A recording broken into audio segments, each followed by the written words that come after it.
Hello, Riderflex Nation. Steve Urban here again from recruiting and consulting firm Riderflex. We provide career advice and job interviewing tips on this podcast.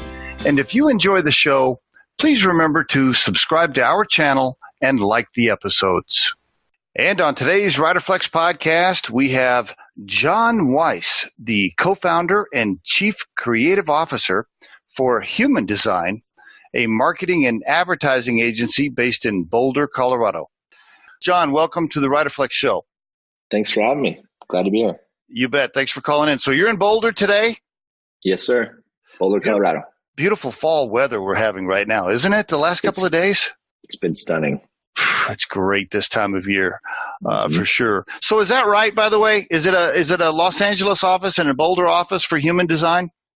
Yeah, so we're headquartered in Boulder. The majority of the team is here. We have a small outpost in Los Angeles that we started about 6 months ago to support some existing clients out there as well as grow new business. So Los Angeles and Boulder. Okay. Before we dive too far into Human Design, will you just tell the listeners about yourself personally? Let's just give them a good feel for who John is, maybe, all the way back to where you grew up, and tell us about your family, and then kind of walk us through school and, early life. Sure. Yeah, I was born in Colorado. I grew up in Gunnison, up in the mountains. Okay. I was the youngest of five, and loved growing up in Colorado, played sports, grew up, graduated. I met my soon-to-be wife in high school. Wow. Soon to be meaning 8 years later. So I met my wife my sophomore year in high school, and we moved to Texas, went to school in Texas. I went to the Art Institute of Dallas, went there for a few years, was able to get a good job at an agency. So I didn't finish school, did one of those things where drop out and focus on my career. Now, did she go with you to Dallas? Both of you guys went? She did. So I actually followed her down there. So she's from Texas originally. Her parents, they moved up to Colorado. We met in high school, and then she went back to Texas for college. I see. Okay. Yeah. So she was used to the warm weather in Texas, but you being a Colorado boy, man, that first summer in Dallas was a killer, wasn't it? It was pretty tough. I think it was the hottest summer since in like 30 years. They set the record for the most consecutive days over 100. My car, of course, had the air conditioning break that summer. So I got indoctrinated quickly into the humidity. People and by the way, I used to live in Dallas and in Austin, and for those of us that grew up or natives of Colorado, they don't really understand how hot it is there in the summertime. But anyway, absolutely. So all right, so you guys are down there. You started school, but you landed a job. You quit school, then go ahead. Yeah, go ahead. Yeah, so I started working at agencies, and then we moved up to Portland, Oregon, where I started an agency called 5 Edge Media. Grew that to a small team, about 12 people. Now, did you move up there to start that business, or you moved up there for a job and then, go ahead. We moved up there for family. My family had lived up there, and we really wanted to be in the Northwest, change of pace and family. Okay. Gotcha. Yeah. All right. What was it called? 5 Edge Media. Okay. All right. Yeah, so it was this idea that, I was working at agencies prior to that, and I was 23 when I started 5 Edge, and the idea was, everybody talks about creativity and thinking outside the box, and I really had this idea that it's not about thinking outside the box. It's innovation that redefines the box and figures out how do you actually shape the future. So thus creating the 5th Edge. So 5 Edge, that's what 5 Edge meant, and had about 12 employees and sold it when I was 29 to a tech firm down in Dallas. Whoa. Yeah. Okay, hold on. Let's just call time out there for a second. You're 23 years old. You start your own business. Now, being an advertising and marketing firm, I guess it didn't take a whole lot of capital, right? There was no inventory to buy or anything like that. So it didn't take a lot of cash to get started? Not at all. Just one project. Yeah. One project and a laptop. And then you got another project and another project, and then you had to hire a couple people, and then pretty soon you were up to 12 people. Yep. Yeah, exactly. Wow. Okay. So from 23, and then you sold it when you were how old? When I was 29. Congratulations. I mean, that's a major, you said that very casually, like, I started a business when I was 23, no big deal. I had some employees. I sold it when I was 29. That's a big deal. Holy cow. So that was did you always have that entrepreneurial bug? I mean, was that in you like in high school and college too, or where'd that come from? Yeah, that's a great question. No, I didn't. So playing sports, maybe you could say that I always had that competitive spirit to always figure out how do you improve or how do you work on something that you want to get better at. Okay. But I did not have probably entrepreneurial bug or spirit when I was in high school. I really didn't have a clue. I didn't know what I wanted to do, where I wanted to move. I just knew that I was in love with my girlfriend, now my wife, and wanted to be with her. Gotcha. I took an art class my senior year in high school. First time I started drawing, and I found out that I was a pretty good artist. And so my idea was, when I was younger, I always thought I wanted to wear a suit and tie to work. Really? Yeah. And my vision was, really sort of that businessman that has set hours, suit and tie, somewhat of prominence or perceived prominence and importance. Now, did that come from your dad, or is that why you had that vision? Because that you saw that in your family?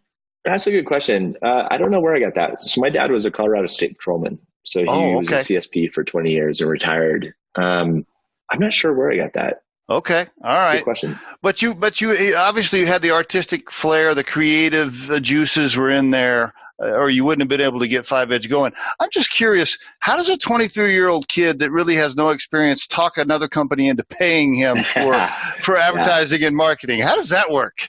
Well, I think that goes back to your comment about how casually I mentioned selling it, and I appreciate that. I wish that it was a huge exit with a lot of money.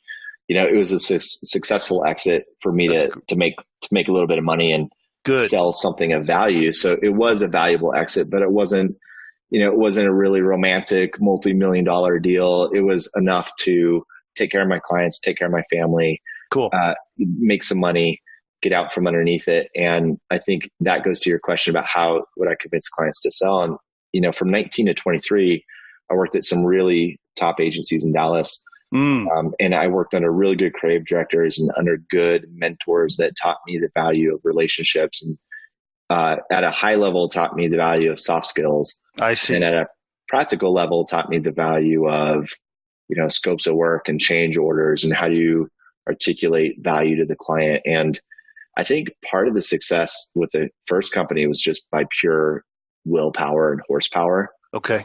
And just almost the youthful side of, working incredibly hard, sitting down with clients. And I do love the gamemanship of working through problem solving with clients and not trying to sell them on something as much as just have a conversation about what is bothering them and how I might be able to help them through design. Gotcha. Love that. Okay. And so when you sold it, then what? What happened? Yeah. So sold it and then chose to not stay on. I helped transition that company down to the firm in Texas. And then I went and joined a large PR firm as the director of design, where I was helping lead and build a design team for their digital arm. So it's called Wagner Edstrom, and they're second largest privately held PR firm next to Edelman. So we had about 2,000 or 1,700 employees roughly, and built up the design side of that. Serving Microsoft. Did that suck, being an employee after owning your own business? I mean, you talk to me about that. I think a lot of people struggle with that. I mean, was that hard for you? Yeah, go ahead. Well, I think it's a really good question, because you're asking about, did I always have the entrepreneurial bug? And I think, I've always had this desire to create something or have impact. And whether that's in-house or out of house, I think as long as that need is being met to have impact and have a say on how do you actually drive results, then I think I would feel comfortable working in-house or as an entrepreneur, but I've just never been able to find the in-house. Gotcha. So when I went to Wagner, it was a mix of emotions. There were times where I was incredibly grateful to look around at all of the expenses and the things that it would take to keep the lights on and not have that burden. And it was sort of like the scene from Fight Club where he's panning the room and you can see the dollar signs over all the items in the room. And right. as a small business owner, you start seeing those things about, the expenses that go into, this is probably a $10,000 meeting with 8 people in the room for 3 hours. And so I didn't miss that, but I really did miss the ability to move fast. And I think that's the thing entrepreneurs, or at least for me, I'll speak for myself, as an entrepreneur, you have the ultimate ability to be as courageous as you need or as you want. So you really have the latitude to move forward and create work that you believe is courageous. And you could do that without a sense of fear. Because the only thing as an entrepreneur and now as a business owner at Human Design, the only thing I ever fear is putting out mediocre work. Because everything else is solvable. You know, if you lose a client, which in the agency world, the cliche is the day you win a client is the day you start losing a client. Right. So, you know, you're going to have clients and projects come and go. You're going to have talent come and go. You're going to have opportunities come and go. But the constant should be the quality of work that you deliver. Wow, you just described the recruiting industry as well. It's the same. It's almost the exact same for us with our clients. A very, very similar pattern. Yep, for sure. Absolutely. So then you were an employee for a couple of companies before you ventured out again to do something? Go ahead. Yeah, a couple of companies. Yeah, so a couple of companies there, and then I went to WebMD Health Services, led the redesign of their product offering for large health plans and employers. We did about 150 million a year in revenue. Was there for a couple of years, and then my wife and I had the itch to come back to Colorado for lifestyle. Okay. So moved back to Colorado, wanted to get 4 seasons again.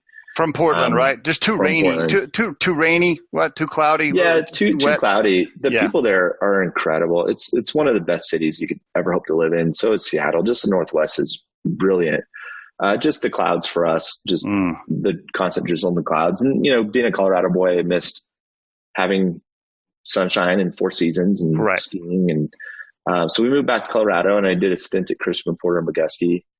And then kind of had the itch to start a business again. I found my co-founder, Matt Knoll, and we co-founded Human Design 6 years ago. And here we are.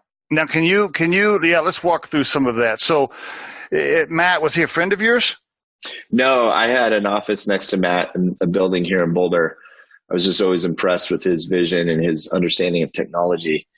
And when I was at Crispin, I had this desire to build an app that I had an idea for 6 years ago. And finally that sort of consumed enough of my thought process where I decided to leave Crispin without anything lined up.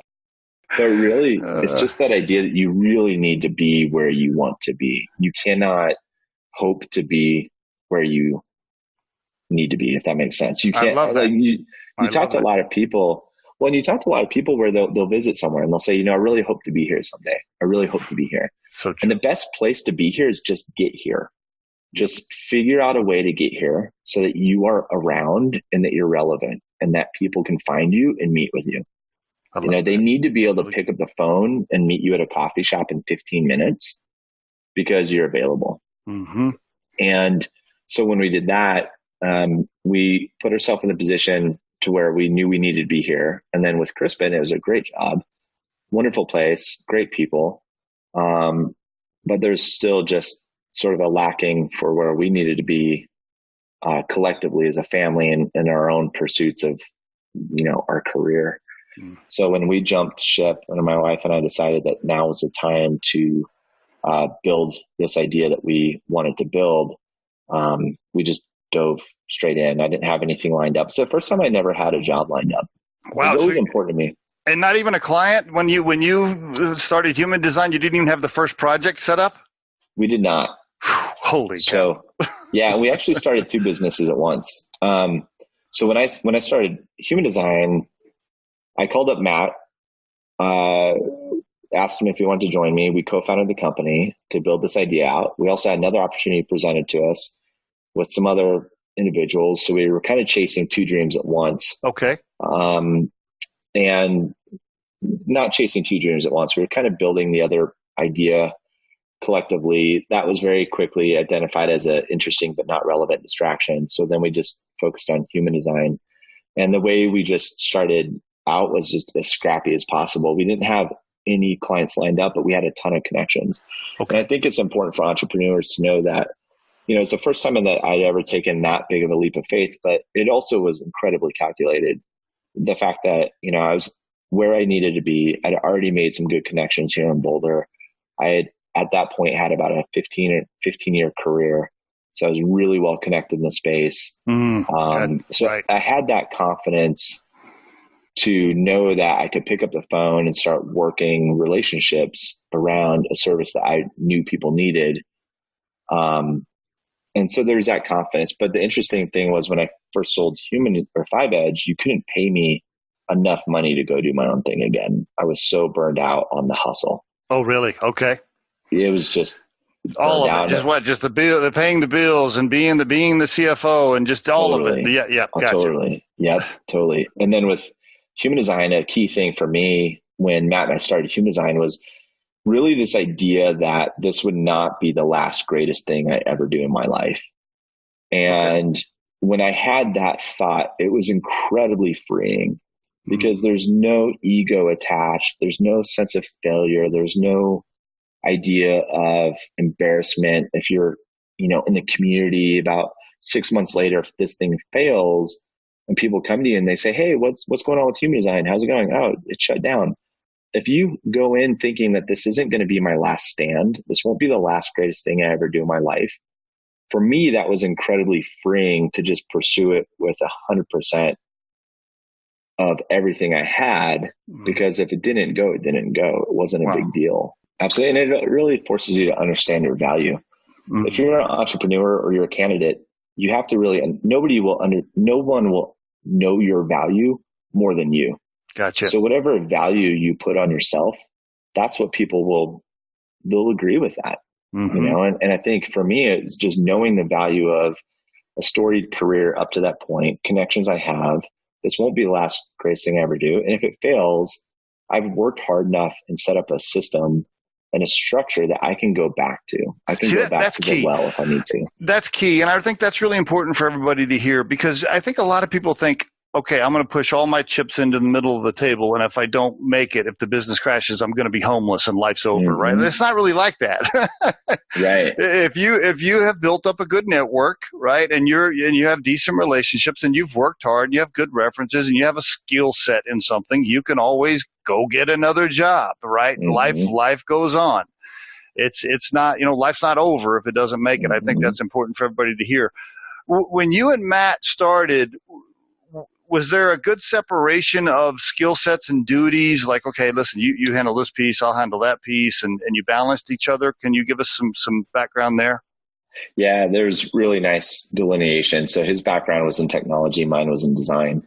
So it just created that nice natural split where my focus was on designing it and his was on building it. And then we collectively would hunt new business, or, I ended up sort of becoming a little bit more of the face of the new business engine, which eventually, once we grew and we created more official titles than just design and technology, I assumed the CEO role and he assumed the CIO role, Chief Innovation Officer. What was the scariest, how close did it get with cash at home, and what was the scariest moment for you? Or maybe I should ask the question this way: how long did you go before that first check came in from that first client? Yeah, no, that's a really good question. So we were really fortunate. We were able to land work pretty quickly. Okay. And so we were able to pay ourselves from the onset. However, we definitely had the predictable ups and downs. We had, we had some ups and downs early on, and then we ended up landing a couple of big projects, and we scaled up very quickly. I think within our first couple of years, we got up to about 23 people. Wow. Wow. Yeah. So we scaled up really fast, but we didn't scale up, in the most, solid way, meaning we scaled up in what a lot of agencies that you hear of do, where they land one or two big clients and they're so focused on servicing those clients that new business sort of suffers. So we scaled up really, really quickly. The election happened. And then in January of 2017, a lot of our clients just held onto their budgets because they were kind of waiting to see what would shake out. I see. And so our industry as a whole had a really hard time. Droga 5, a huge agency staple, as an example, had layoffs for the first time in 2017. So our industry as a general had a hard time. Human Design was not impenetrable to that at all. We really went through some downtimes. Did you have to lay people off? Yeah, we had some layoffs. We had to cut deep. We had to really figure out, what does this thing look like long term? Do we still want to keep going? And we had to have some of those hard conversations about how do we actually start focusing on scaling the business. Did you ever sit down and have those meetings where you said, okay, we have this much cash in the bank, and if we don't get any more clients from now until 12 months out, our business can survive for 4 more months? Yeah, absolutely. Absolutely. Yeah.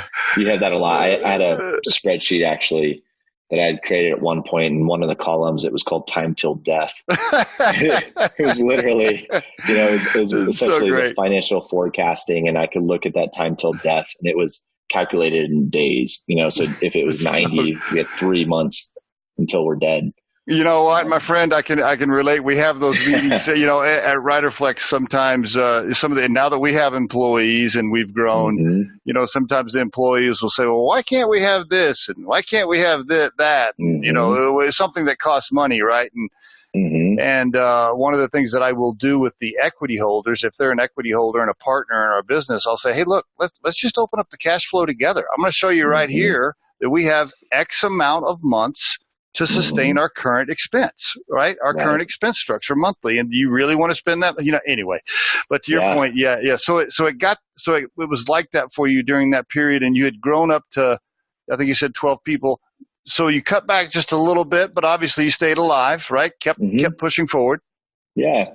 Yeah. We stayed alive, and then we kind of doubled down on the business. We decided that, we made a couple of really key moves. So internally what we did was, my title is CEO and CIO. With Matt and I, we collectively run the business and make decisions. So externally, it carried more weight than internally. Like internally, it was just the two of us running the business as partners. But externally, the idea was that CEO would carry that weight when I'm in conversations to close the business, to help close it. Gotcha. And really started thinking about that, and started thinking about, the idea is that if I'm sitting across the table from someone, they really don't care about human design. They care about our ideas and how we're going to help grow their business. Right. And all they need to know is that we're going to be around and that we care deeply about the work. Yes. And my background being in design is that that's all I care about. I deeply care about the work, and I care about the results. So, and with my background being in design, we changed my title to Chief Creative Officer, so that when I was having those conversations, it was very clear to them where my focus was, which was, how do I help you solve problems to grow your business? I'm not as concerned about growing mine.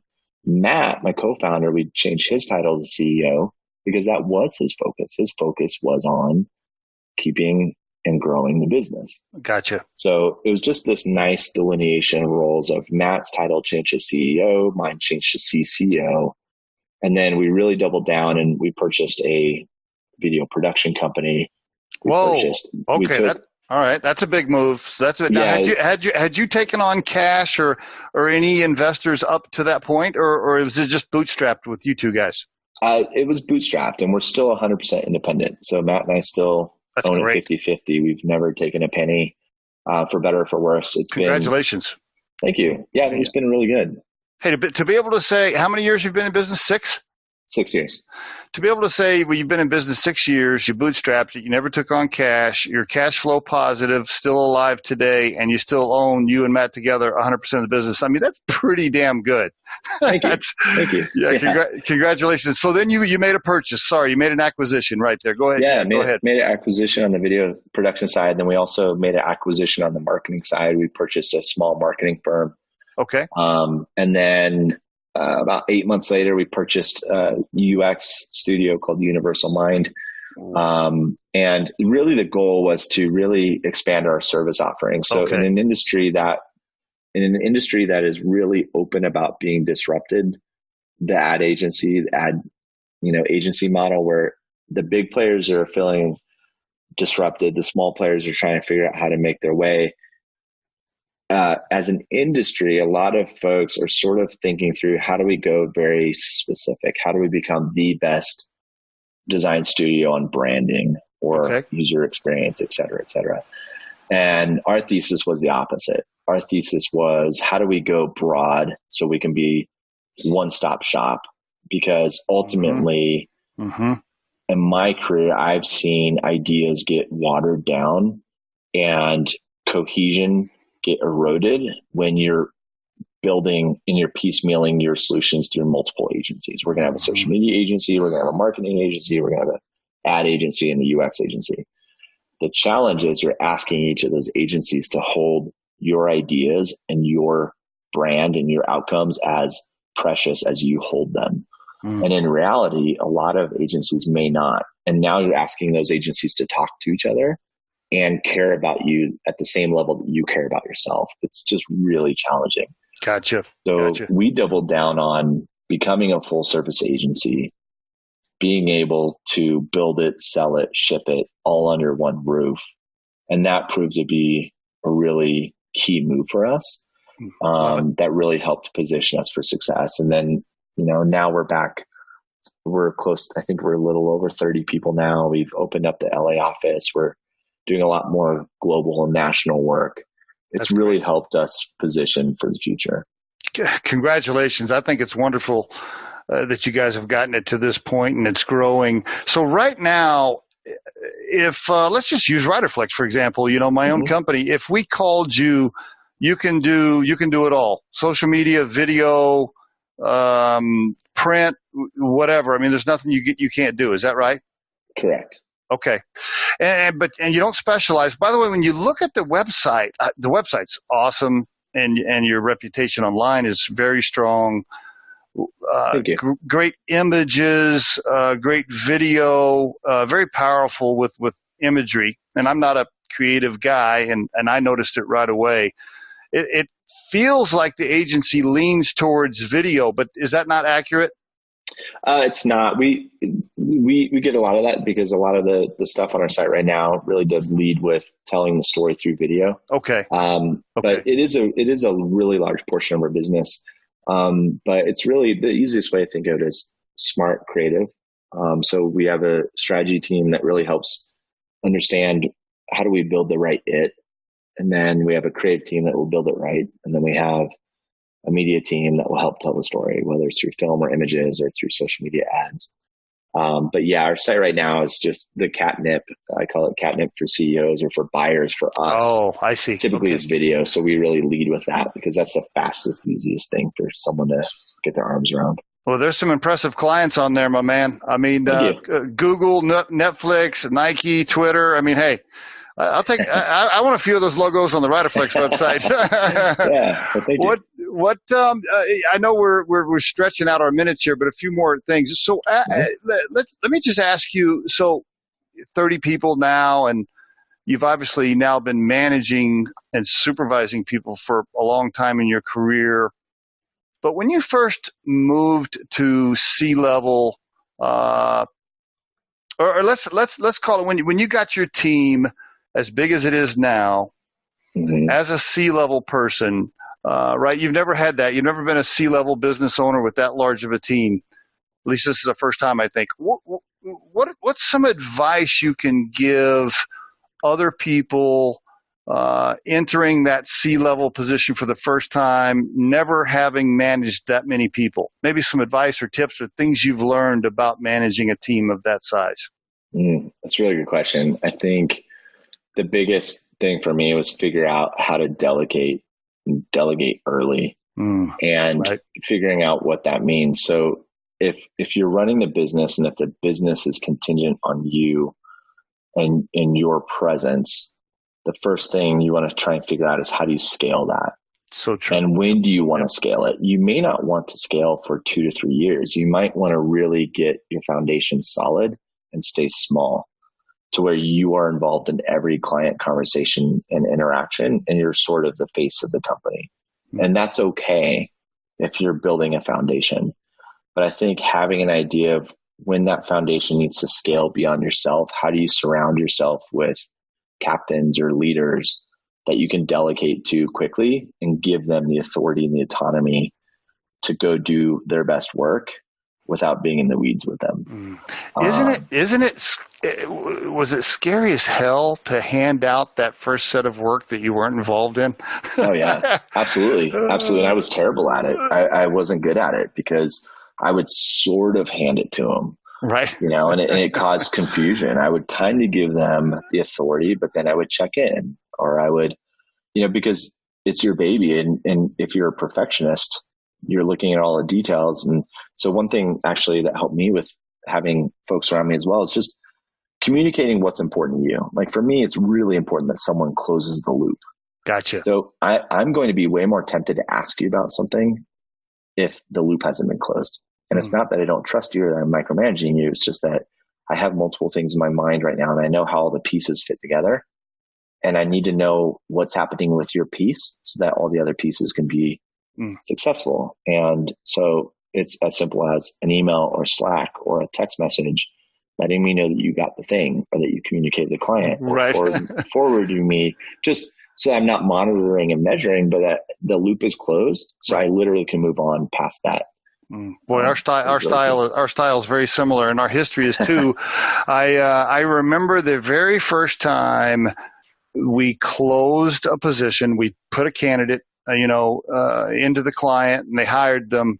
And our social media person was doing a social media announcement about the placement. And I remember thinking to myself, wow, this is the first one that I didn't really touch other than to call and say, how's it going? Where are we at? And stuff like that. And I remember my partner, Scott, called me and he said, this is tough. We spent 2 years getting the brand reputation where it's at. And we were super careful to make sure the reputation online was really strong. And he said, man, this is scary putting the brand reputation in other people's hands. But you have to, right? I mean, if you bring in good people, you have to eventually to scale up. And that leads me to my last topic here.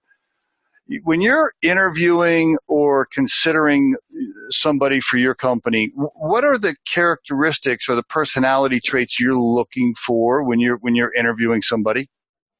Yeah, I think the biggest thing we're looking for is point of view. So, there's kind of, from an alliteration standpoint, the simplest way to think of it is you're looking for passion and purpose. But the third one that's most important for me is really what is their point of view. Okay. So I will assume, and I will assume that anybody that is chasing their career is chasing hopefully what they are passionate about.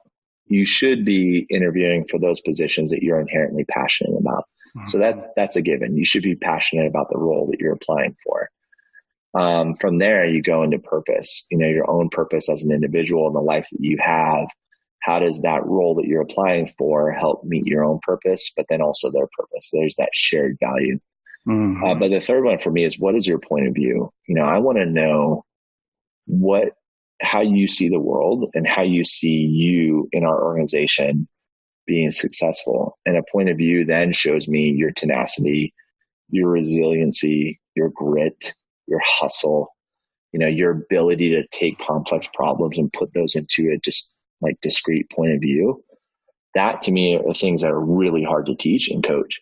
We could teach the tools and we could teach the relationships and how we talk about human design, but we can't teach those things I just mentioned. Right. And having you articulate your point of view is really important. One of the questions I ask is, if you were to join human design, come Monday morning, what does your day look like? And have them walk me through their day. Have them walk, because what it allows me to do is it allows me to hear if they've done their homework on human design. It allows me to hear if they can articulate where they envision themselves within our system, what value they're going to bring, what they love doing. It helps answer a lot of things for me just by hearing them talk about, come Monday morning, I would do this for you. Because you have some candidates that aren't prepared. Well, what roles are you hiring for? Or what do you guys need? Or, what you just heard there as a listener, by the way, if you're planning on applying for human design and interviewing with John, he's going to be able to sniff out whether or not this is just another job, so to speak, right? If this is just another job because I need to make my car payment, he's going to smell that on you in the first 45 seconds. Yeah, you're exactly right. That's good stuff. That's really good stuff. So what is John's core purpose in life right now? And by the way, if if you mentioned you had 4 children, which is fantastic. If I can block that from being your automatic answer, which I'm going to assume it is. Sure. If we can push past family, right, past your wife and kids, and I force you to go a little bit deeper, what is John's overall core purpose when he wakes up and he moves through his day? Wow. That's such a really good question, because you took the obvious pieces off the board. Right. That's a really good question. I think core purpose right now is really creating something that I feel puts value back in the world. So like our mission statement is to move the human race. We've trademarked that with the government, not to protect it, but to show our clients that we genuinely care about doing that. And really, I think my core purpose is how do I identify the things that can inspire people to go do that? I like it. So if I can inspire you to move the human race by, being a better employee or a better boss or a better, designer, or if we can make things that help the planet or communications or things of that nature, that's where I really feel like my purpose is, where I don't want to just be another ad agency that's selling widgets. And we may have to do that at times to keep the lights on. Mm-hmm. But how do we actually have the conversations and identify the insights that inspire people to go move in ways that we feel benefit their lives, whether it's become a better candidate or a better designer or a better employee or a better boss. I think that right now society with technology is great, but we're also at risk of almost being dehumanized in a way. Right. And, it's just everything is getting sort of disconnected in a way that I think is an opportunity for myself as a designer and as an owner of an agency to figure out how can we actually have the right conversations and the hard conversations of what are we making and building that actually facilitates a better life for the people that experience the thing that we're making. I love it. That's good. That's really good, John. It's wonderful to be able to make a difference in the world, but also make a difference in people's lives, your employees, your clients, but at the same time, make a little money, right? Absolutely. Yeah. You gotta be able to do it all. Last question. If you, by the way, you've had really good success so far in life, in your young life, because you're still a young man, but congrats on everything you've done. If you could look back now though, at that kid in Gunnison and talk to that young man right before he went off to Dallas, is there anything you would tell him? Would you have him do anything differently? Yeah, I think I would say, I tried to move quick, but I think I'd say move faster. Meaning, it's really cliche, but nobody's really paying attention to you. Everybody has their own worries and their own concerns. Yes. And I think just moving faster in a way that you can make faster decisions without fear. And it was interesting at a macro level, I was able to do that. Oddly enough, I was able to make really big life changes. One, because my wife and I have been together forever and she's helped me out tremendously in that area, but making big decisions quickly wasn't a problem. But the small day-to-day moments, I would tend to get really spun up and, rung around the axle on things that did not matter. And I just would not move fast, or I'd procrastinate out of fear of, having to have the perfect right answer versus just moving to the next conversation with confidence. And that's the thing that really I would tell myself is just on a day-to-day level, just move through conversations quickly and just get things done and in front of people. Love it. And then you can react. You're so true. It's so true. It doesn't have to be perfect, right? Just keep moving forward. Take action. Keep moving forward, and good things will happen. You can always go back and pivot or make adjustments if you need to, but keep 100%. Moving forward. Yep. Really good stuff, John. I know that we've gone a lot longer than I had you scheduled, but just some really inspirational stuff. And again, congrats on everything you've done. Thank you. I appreciate you being on the Riderflex show. I look forward to happy hour or dinner or something soon over in Boulder. Okay. Absolutely. Thanks, Steve. Thanks, John. That too. Take care. Thanks so much. Bye-bye. The Riderflex podcast can be heard just about anywhere these days, but you can visit riderflex.com/podcast to learn more about us and become a supporter of the show. Send your comments and suggestions for future topics to the email address podcast@riderflex.com, or leave us a voicemail at 888-964-5876 extension 710. Thanks so much for listening and have a great day.